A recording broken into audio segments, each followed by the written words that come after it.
ምናልባት ካንዲማን የሚለው ፊልም አይታችሁ ሊሆን ይችላል። ነገር ግን ቤዝድ ኦን ትሩ ስቶሪ እንደሆነ ታውቃላችሁ።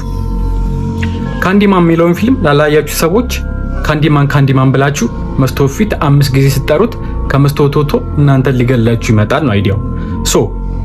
ይሄ ፊልም እንዴት እውነተኛ ታሪክ ሊሆን ይችላል ብላችሁ ያሰባችሁ ሊሆን ይችላል።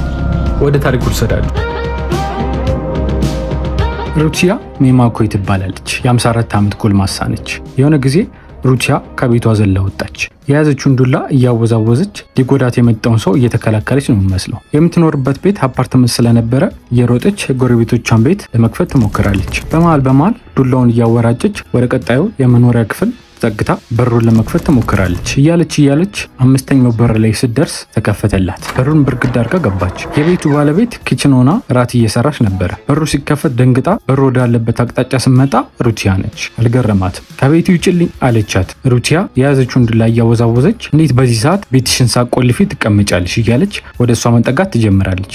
ሩቺያን ምንም ብትላ ስላልሰማቻት ለፖሊስ ትደውላለች። እዛው አካባቢ ያሉት ፖሊሶች ወደ አፓርትመንቱ ይመጣሉ። ሳያዋት ሩቺያ ነች። እነሱም አልተገረሙ። ሩቺያን አስተባብሎ ከቤቱ እንድትወጣ ያርጓታል። ሩቺያ የአእምሮ ችግር አለባት። ከመጠን በላይ ትፈራለች። እውነተኛ ዓለም ላይ የሌሉ ነገሮች ይታዩታል። ነገር ግን የምትኖርበት አፓርትመንት ውስጥ አደገኛ የሚባሉ ማፊያዎችና ሌቦች ይኖሩ ስለነበረ ጎረቤቶቿ ለማስጠንቀቅ ነበር እንደዛ የምታደርገው። ነገር ግን ጎረቤቶቿ በምታረገው ነገር ደስተኛ አልነበሩ። ሩቺያ ሳይኮቴራፒስት ጋር ሄዳ ለመታከም ሞክራ ነበር። ነገር ግን ብዙም ለውጥ አላመጣችም። ሐኪም ቤት እየተመላለሰች ምክርና መድኃኒት ትወስድ ነበር። ዶክተሮቹ ስለወደዷት የተቻላቸውን ነገር ያደርጉላት ነበር። የሆነ ጊዜ መንግስት ለአእምሮ ህመምተኞች በኑሯቸው ላይ ድጋፍ ለመስጠት ብር መመደብ ጀመረ።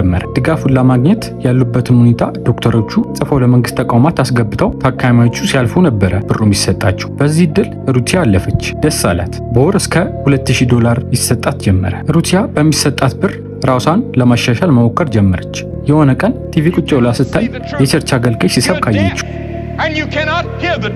ወረቀት አውጥታ ደብዳቤ መጻፍ ጀመረች። ፈጣሪ ከህማማ እንዲፈውሳትና እንዲባረካት እንዲጸልይላት ጽፋ ከብሯ ጋር ጠቅልላ ትልክለታለች። ከዛን ጊዜ በኋላ የሆነ ታምር እንዲፈጠር መጠባበቅ ጀመረች። ሽንት ቤት ገብታ ራሷን በመስታወት ስታይ የሆነ ድምጽ ይሰማት ጀመረ። በነጋታው ከሐኪም ቤት ስትመለስ ጎረቤቷን ባስ ውስጥ አግኝታው መስታወት ፊት ሲቆም የሆነ ድምጾች ይሰሙኛል ብላ ተነግረዋለች። እሱ ምንም አልመሰለው። እንደሌላው ጊዜ ዝም ብሏት ይሄዳል። የዛኑ ቀን ማታ መብራቶቹን አጠፋፍታ ቁጭ ብላ ቲቪ ማየት ትጀምራለች። ሽንት ቤት ውስጥ ድምጽ መስማት ጀመረች። አምሮ የፈጠረው ነገር መስሏት ችላለች። የሽንት ቤቱ በር ብርግድ ብሎ ተከፈተ። በጨለማው ምክንያት የማይታይ ሰው ቅርጽ ያለው ነገር እየሮጠ ከሽንት ቤቱ ወጥቶ የቤቷን በር ከፍቶ ወጣ። ደነገጠች። ወደ ሽንት ቤቱ ገብታ ስታይ መስታወቱ ወድቆ ተሰብሯል። መስታወቱ ተሰቅሎ የነበረበት ቦታ ላይ ጉድጓድ አየች። ጠጋ ብላ ወደ ጉድጓዱ ስታይ ጨለማ ነው። እንዴት እንዲህ ሊሆን ይችላል ብላ ግራ እየተጋባች ከጉድጓዱ ውስጥ እጅ መውጣት ጀመረ። ቀስ እያለ ጭንቅላት፣ ቀስ እያለ ግማሽ አካል፣ በመጨረሻ ሙሉ ሰውነቱ ወጥቶ ፊት ለፊቷ ቆመ። ከሷም ይረዝም ነበር።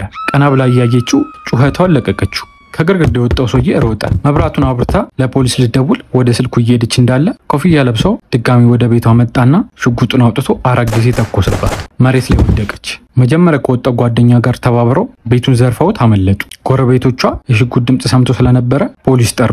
ፖሊሶቹ መጥተው ሲያንኳኩ ምንም መልስ የለም። ሩቺያ መበጥበጥ ልማዷ ነው ብለው ተመለሱ። አንዷ ጎረቤት ግን በሰማችው ነገር ተጨንቃለች። የአፓርትመንቱን ጥገና ባለሙያ ጠርታ ቤቷን በድሪል ከፍቶ እንዲገባ አስደረገች። በሩን ሲከፍቱት ቤቱ ምስቅልቅል ብሏል። ወደ ሽንት ቤት ሲጠጋ ሩቺያ መሬት ላይ ተዘርራ ወድቃለች። ቶሎ ብሎ ፖሊሶች ጠራ። ምን እንደተፈጠረ ፖሊሶቹ ሲያጣሩ ሌቦች ሩቺያ ብር ማግኘቷን ሰምተው እሷን ለመዝረፍ ግድግዳ ውስጥ በሰሩት ጉድጓድ መምጣታቸውን ተረዱ። ፖሊሶቹ የሌላውንም አፓርትመንት ቤቶች ገብተው ቼክ ሲያደርጉ ሌቦቹ ለመዝረፍ እንዲመቻቸው ከሽንት ቤት መስታወቶች ጀርባ ጉድጓድ እንደሚያዘጋጁ እንደነበረ አዩ። ታሪኩ ፈመሰ። በተለያዩ ጋዜጦች ላይ ታትሞ ወጣ። የሩቺያ ገዳዮች ግን ሊገኙ አልቻሉ። ካንዲማን የሚለውን ፊልም በ1992 በዚህ እውነተኛ ታሪክ ተመስርቶ ለተመልካቾች በቃ።